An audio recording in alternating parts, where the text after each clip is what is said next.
Crystalians. Every single Elden Ring players must have seen these guys at least once. They're not a major enemy and they showed up in mostly secluded locations. This video is supposed to be a cosplay run, but their weapons are pretty boring. However, they have some of the most fun sorceries I've ever used. So I'm gonna try to beat Elden Ring using Crystalian spells. I still have to use their weapon on some occasions, but I'll explain it later on. Before we start, make sure to click that subscribe and like button down there. They give dopamine to my brain and I really appreciate it. There are only 3 spells on Crystalian category and all of them require some pretty high intelligence. Therefore, Astrologer is the right choice for the build. Speaking about Crystal, not to be mistaken with Crystal Burst because it's not a Crystalian sorcery. Right away, I plan my route to Liurnia because there are a lot of things I have to do, and along the way, I collected as many golden seeds as I can. All the Crystalian spells requires me to beat some bosses in order to acquire them. My only choice for now is a Crystal Release because it's the easiest one to get. I just have to beat the regular Crystalians. Now, I can actually use my current weapon to take them out, but I think it would be more suitable for me to use a Crystalian weapon. I got a crystal sword inside the Albinoric village, very easy to get, and doesn't require me to kill anything. Now the rules here is I can only use the sword to kill the Crystalians, nothing else. I also have to get Radahn Sword Seal to fill the stats in order to use the sword. Crystalians have strong poise health, but as soon as it got destroyed, the fight becomes a cakewalk.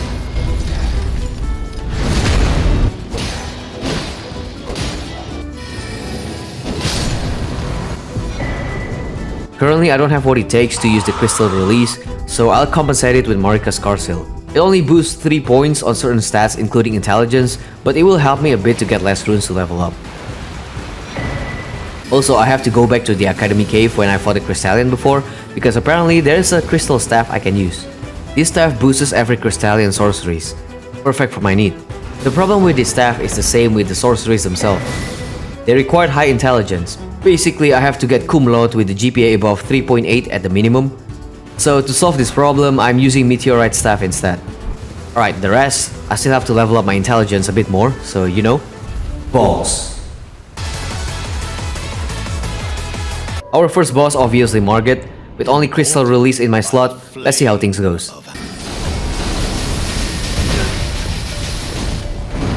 Definitely a flop, but look at the damage, man.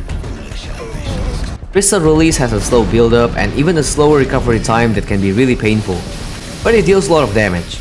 This is probably caused by high intelligence against the first main boss. I think I can sacrifice some of my HP just to deal with massive blow to Morgott. The opening was very slim. Morgott almost always hit me whenever I cast a spell. My only window is when he does the slow-winded double slash, but I have to pivot quick enough to be on his side before casting. If I was standing behind him, he'll use the tail sweep and it will hit me 100%. It takes a couple of tries, but once you get a grip, the fight will end very fast. Also, because this spell takes a bite on my FP, I have to bring more cerulean flasks.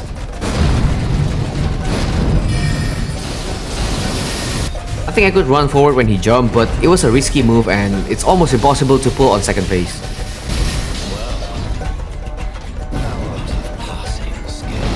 Second phase is almost impossible for me to not get hit, but luckily I just have to endure a couple hits to finish him.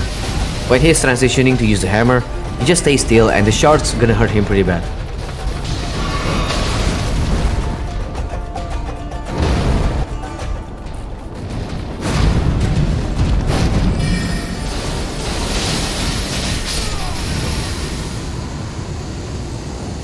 Because I haven't decided what kind of build I want to use, I thought collecting more stuff might be the best option for now.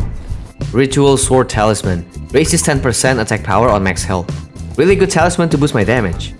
The Crystal Release was still an effective weapon for this guy.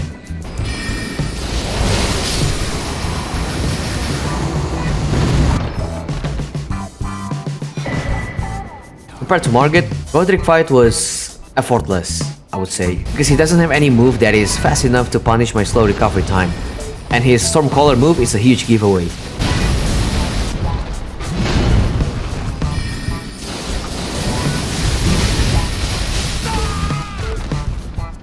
Second phase was no different.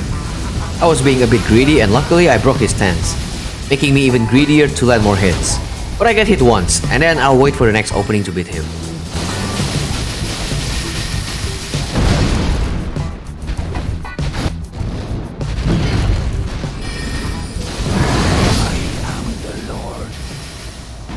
My current plan right now is to increase the casting speed like every magic run I did previously. So, I went to Raya Lucaria Academy to get what's necessary. Raven School Talisman to boost the potency of sorcery. 100% needed to create a powerful sorcery. You know, it feels like I'm leaning towards a glass cannon build, but at the same time, I want to be a quick draw build, a slate of hand mage. I can't be both, but for now, let's just going with the flow, and Red Wolf over here was just blocking the flow. Honestly, I still don't know how I tackled this fight. Most of it was just lucky, but I tried to take advantage of his sword attacks to cast, and somehow it worked. I got hit a couple times, but probably for the first time ever, I beat him first try.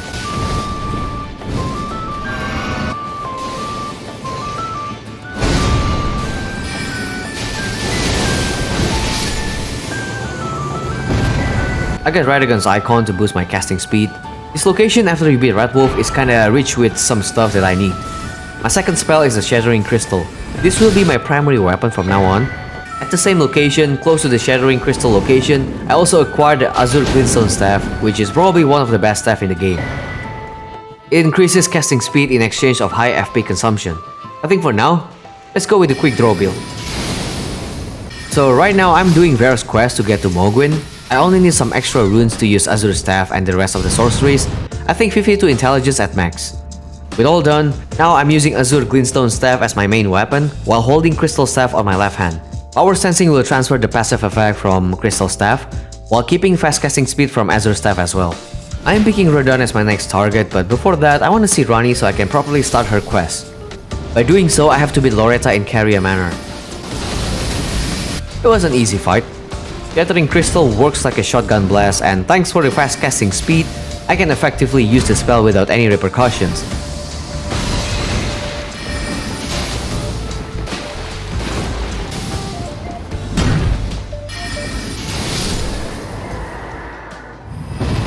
So, I'm at Ranni and going for Radahn now.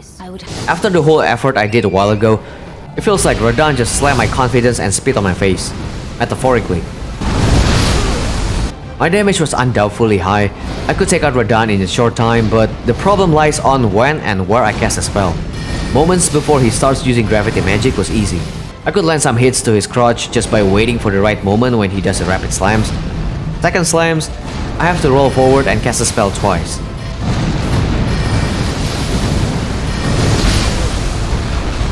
As soon as he starts using magic, there are a few openings, but they're a bit dangerous to pull. The first opening is the same as before, but after the rapid slimes, I have to be quick enough to roll before he pulls the gravity wave. If I do this correctly, I can cast one more time. If not, then I die. Second phase was a bit risky because I don't have much HP to begin with. I have to avoid getting hit at all. Usually I just have to ride Torrent to maintain my distance, but he has this gravity pull that is fast enough to hit me even after I try to get off Torrent. But that's actually my second opening.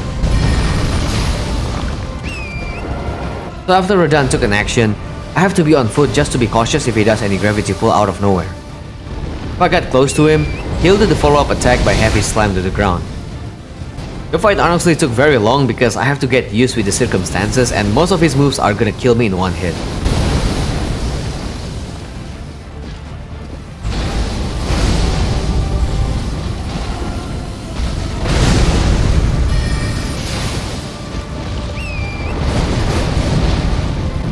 Eventually, I lasted long enough in second phase to beat him.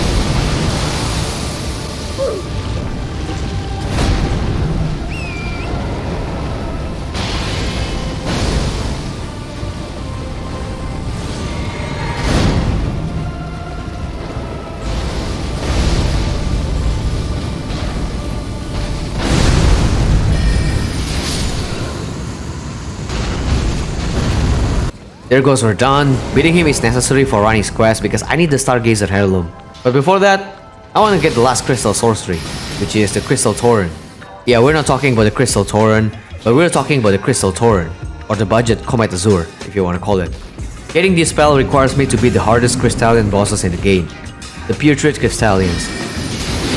All the three of them can inflict Scarlet Rot upon contact, and I was stupid enough to try using their own spells to beat them. This took longer than Radahn. Even after switching to Crystal Sword, I wasn't able to beat them.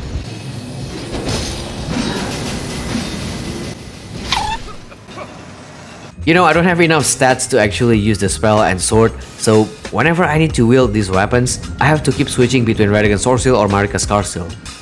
I was looking on the tutorial videos to beat these guys until I found out that you only have to focus one of them.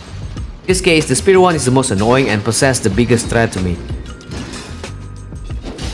Got hit by him 2 times, I'll be dead right away.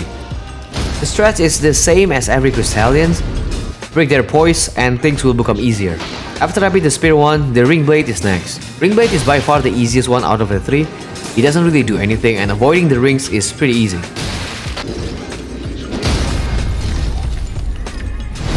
And the final one is the mage.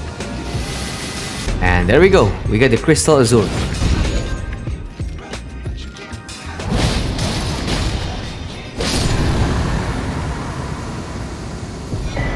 I wanna use Crystal Torrent the same way as Comet Azure, so I went to Minor Earthtree to get the Cerulean Hidden Tier. This Crystal Tier will give you infinite FP for a short period of time. But to get this Crystal Tier, I have to beat the tree spirit hanging out under the tree. Honestly man, side bosses like this is far more difficult compared to main bosses. Luckily for me, because it's a field boss, we can cheese them. So what I'm doing right now is using the hit and run method. I used to do this on Tree Sentinel and what I have to do is just blast him with Shattering Crystal once and then run away until he stops chasing me.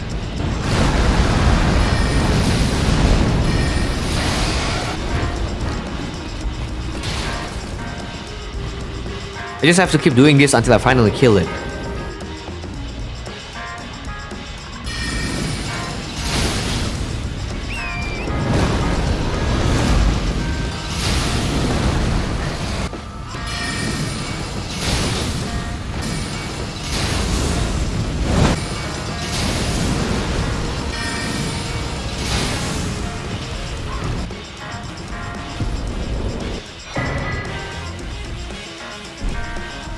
After that, I beat this freaking Earthtree avatar to get the magic shrouding tier.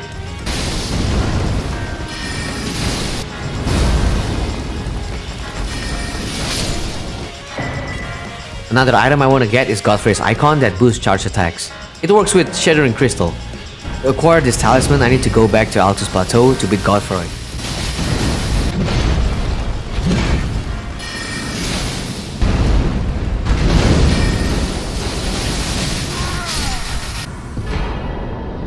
I would like to test my new toy on the Tree Sentinel. So there are a few seconds openings at the beginning of the fight. I'll use that window to cast Crystal Torrent, but I have to stop right away after he turned back on me. He'll move to the side a little bit, and that's when I cast the spell for the second time. If done correctly, I could cut a quarter of his HP and the rest, I'm using Shattering Crystal all the way. The fight was easier than I expected. I think I noticed my faster casting speed actually saved me a couple times from his deadly blow. My best chance to land the shotgun blast is when he does the jump attack. But this can only happen if I cast behind his back, or else he'll throw a follow-up attack that will kill me in one hit. Second phase was no different as well. One thing I need to be aware of is his lightning. But that's it. The fight didn't take too long apparently.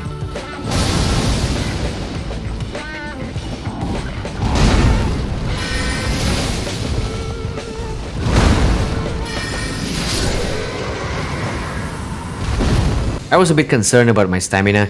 Maybe I should have put some points a little bit, just so I can survive the open world, but yes, anyway, Leyndell, Golden Godfrey. It should be an easy fight, because, you know, Godfrey's attack patterns are solid for almost every challenge runs, but I did die a lot this time. Openings are quite wide, and I have a lot of time in my hand to stroke my staff before he does the follow-up attacks. But I guess that's my only safe opening, and some other window might not be as comfortable as the 360 X move, if you want to call that.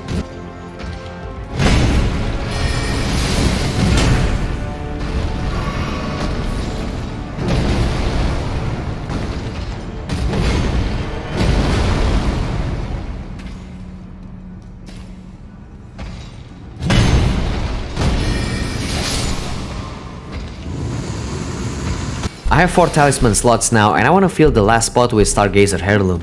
It increases intelligence by 5 points, so another reason to power up since knowledge equals power.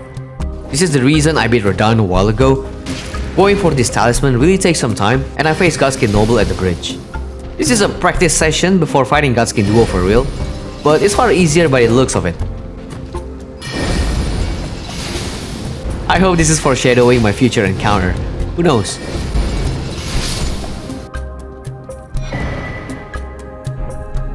Anyway, I still haven't seen the right moment to fully utilize Crystal Torrent, but I'll try it on Morgott.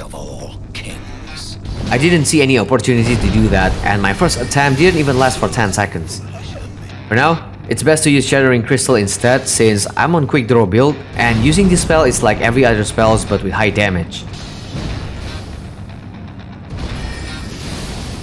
I was a little confused at first because I didn't see a suitable opening to cast, but I remember, this spell seems to be a close range spell, but it actually has a pretty decent range of attacks. So I just have to maintain my distance with Morgott and try to cast whenever he does any attacks with slow recovery time.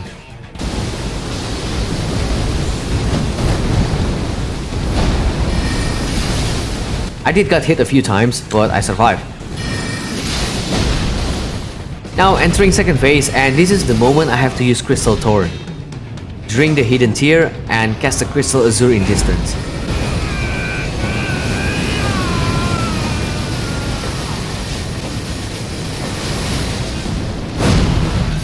I stop at the right moment to dodge and completely annihilate the rest of the fight.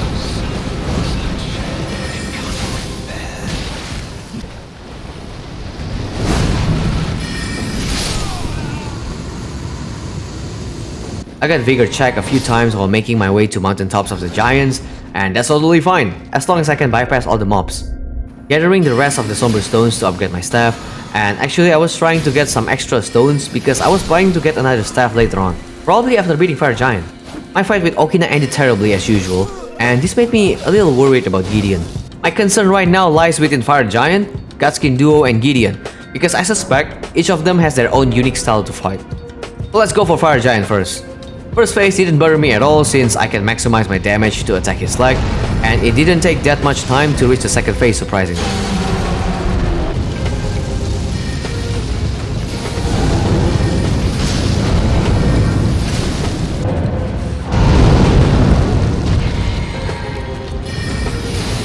I tried to switch to Crystal Torrent, but I was a bit late, therefore I couldn't land that much damage, but it's good enough though.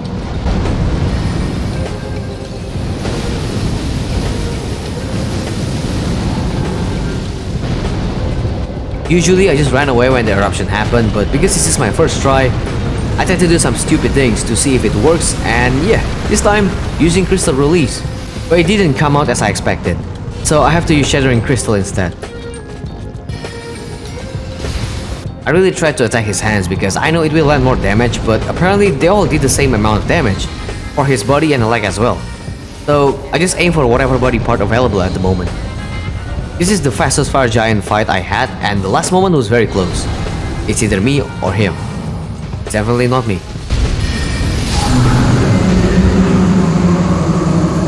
Remember when I said I want to get another staff? Well, we're going back to Caelid to get Lusat's Glintstone staff. I'm aware of having fast casting speed become a huge advantage in the battlefield, but I want to try something different. This is the glass cannon build I was thinking about. Lusat's staff gives you damage boost of sorceries in exchange of high FP consumptions. I have to beat these Noxus though.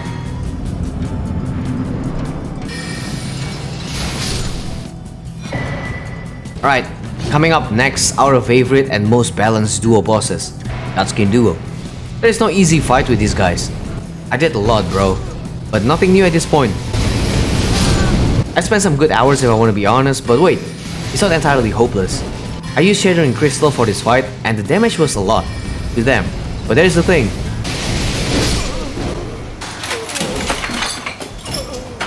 The spread from this spell was quite wide and usually it can hit both of them. I mean, if I can kill both of them fast enough, that would be fine, but aggroing both of them is never a good thing, especially when one of them reached second phase. To be fair, this fight was actually doable, but I was getting unlucky on my early attempts, and also I tried to do some stupid shit as well that made this fight even longer. Usually I keep the Apostle untouched so I can easily maneuver the whole fight over the Noble only, but this time I tried to kill the Apostle as well, which I successfully did a few times. But it's very risky and the chance of me getting killed instead was pretty high. Also, at this moment I had to go to work, so I just left the fight hanging until tomorrow. Next day seems my luck has returned, so I adopt the same strats like before, only attack the Noble. His openings are always the same. Low-winded attacks are the opening, but this time, since I technically have ranged weapon, I can cast the spell when he is on passive state. I tried to attack the noble only, but apparently hitting the apostle was inevitable. So I just let it slide and deal with it. Circulating around the pillars is a good method to separate each other, but it can only happen before one of them reaches second phase. As soon as the noble enters second phase, it's time to assert him.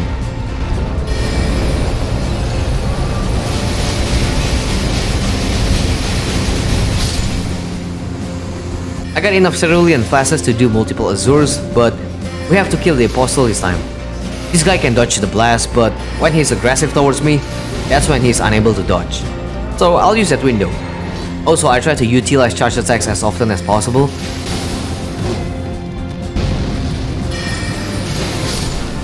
I just have to redo everything until they both died for real. Took me a really long time to fully beat them.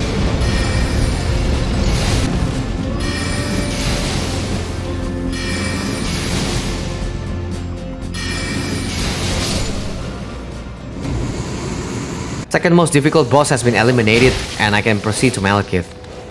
Actually, I died more times from these birds rather than Maliketh. Maliketh is not concerning. I usually start casting when he sweeps the ground after embedding his dagger, but I do have a huge opening when he is a bit far from me. I was a bit hesitant to cast from distance, so I usually just wait for that one opening to cast.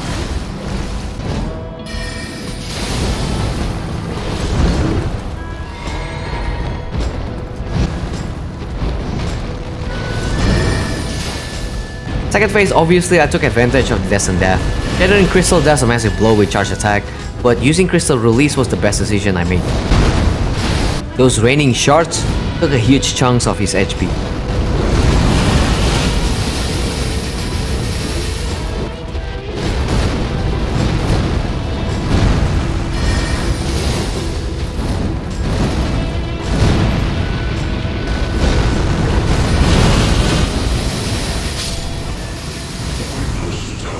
So here we are at the end game. This is my last item to get before achieving my glass cannon build.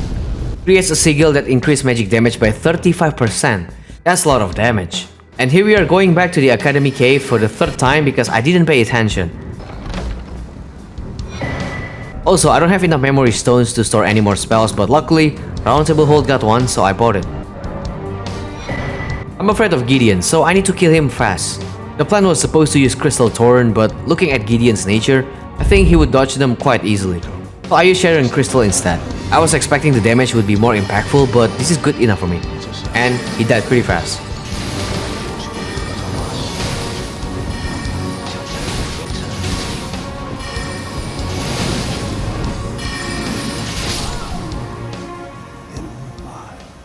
Okay, Godfrey is next, and yeah, not an easy fight, but I realized something.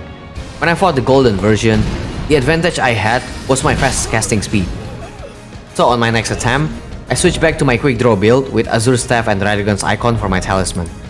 The fight was still not going well for some reason, but let me just take some time to get used to it again. Egg Slams is still my safest opening, but I got some balls to cast occasionally when he's idling.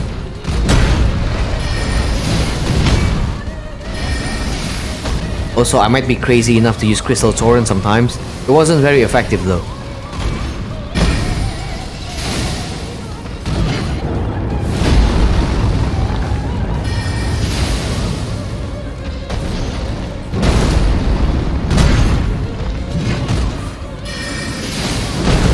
Second phase might be easier than I think since most of his moves are close range melee attacks and the only time he can be dangerous is when he does the ground rupture, which is very easy to dodge. As long as I stay away from him, I'm able to land some damage by shooting from distance.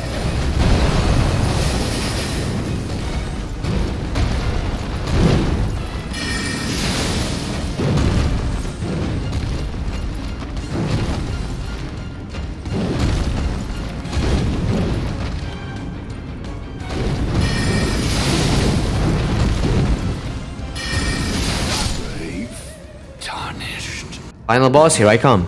Radahn actually has the best fight in the entire playthrough in my opinion, but at the beginning, it might be a bit difficult to maintain. I could cast mostly when he uses the hammer, but I get a bit nervous sometimes, because if I just miss the timing a little bit, I could die right away. But the fight with Radahn didn't take long. However, I got problems with Elden Beast. Elden Beast is huge, therefore almost all my crystal shards gonna hit him even on longer range.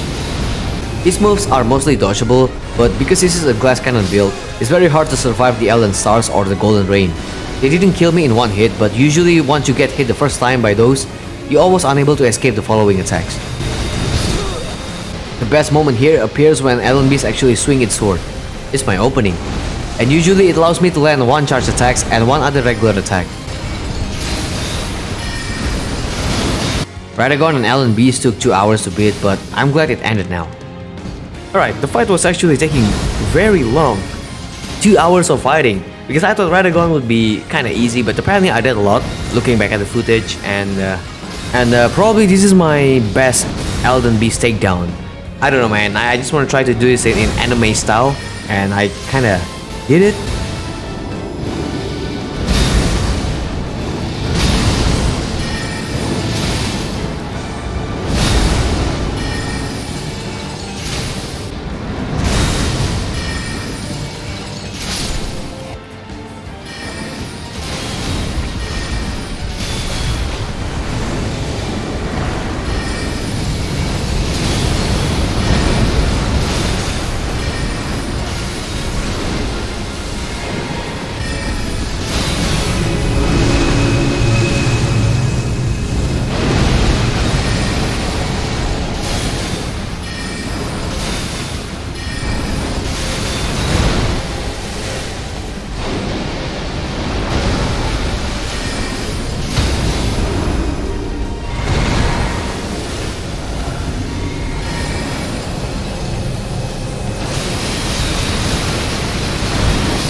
And yeah, I just want to show you guys that this is my stats after beating Elden Beast.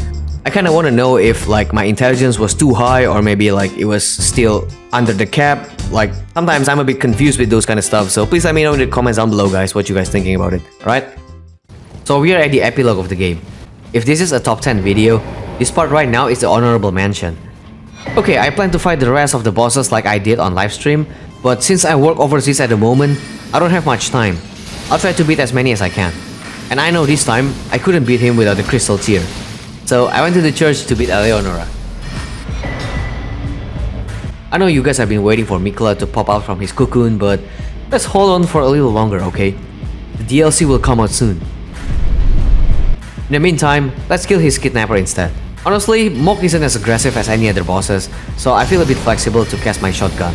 Yes, I'm fully utilizing Shattering Crystal through the entire fight. There are some notable openings to cast. I could charge the spell as well when he does the Blood Rain, or maybe when he starts counting in Spanish.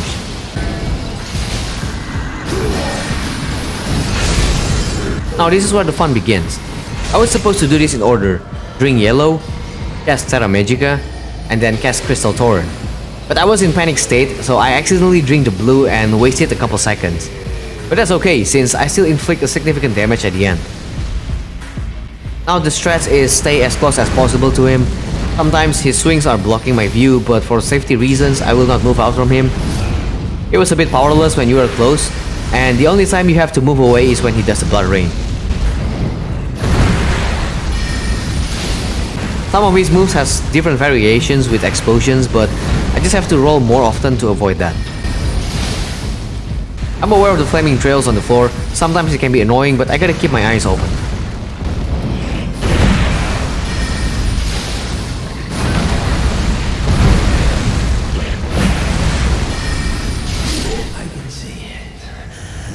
I think at some point, I hate Niall more than Melania. But I took back those words, okay? And I think I can appreciate Niall's bell as my therapy session, you know? It's so chill if you get what I'm saying. But I did some mistakes in the fight since I was feeling too comfortable with all I have currently. Usually the Banished Knights are the one giving me the hard time, but I have Crystal Rain that fixed that problem in split second.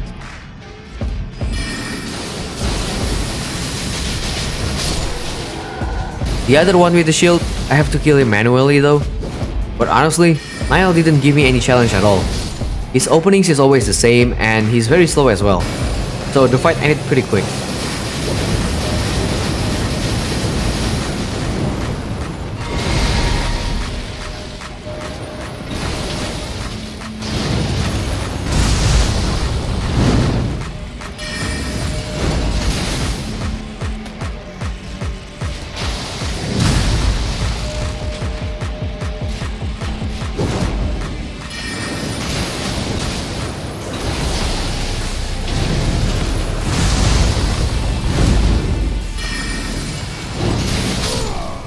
Now the only one that gave me a headache is the Albinaurix. But I kill her.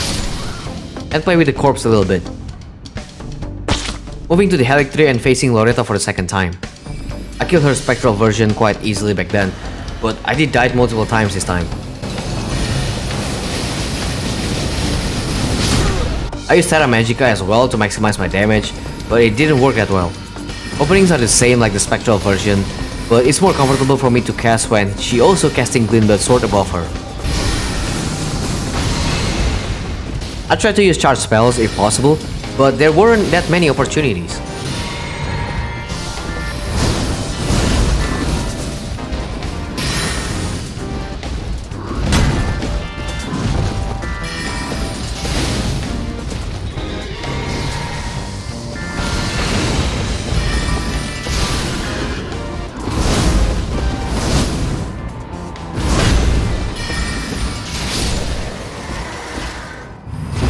Alright, Malenia.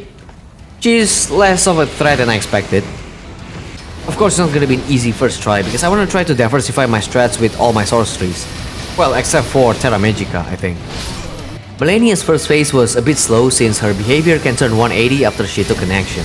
But let's just say she is on passive state where she just casually walking. I cast Crystal Release and she will turn aggressive right away while charging towards me. This is a very good move. Not only she got hit a lot by those shards, but I have enough time to dodge as well. But doing this too often will be bad since at some moment she can pull the waterfowl dance. There wouldn't be enough time to dodge.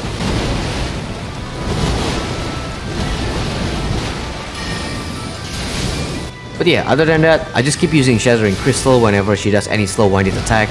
It always got her.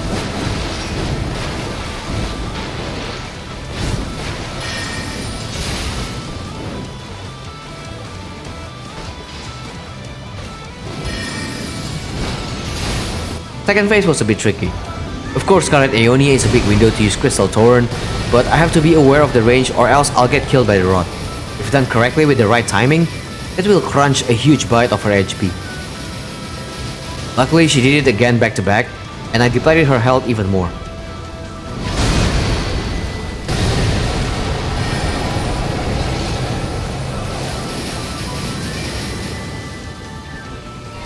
So after that, I have to be patient enough for her to do the Scarlet Explosion.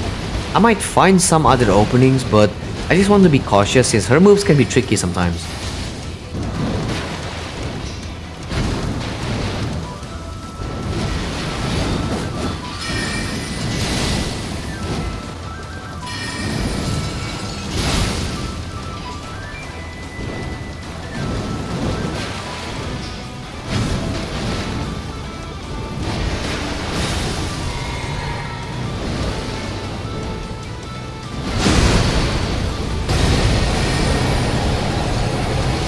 So, after a few minutes, I finally beat her.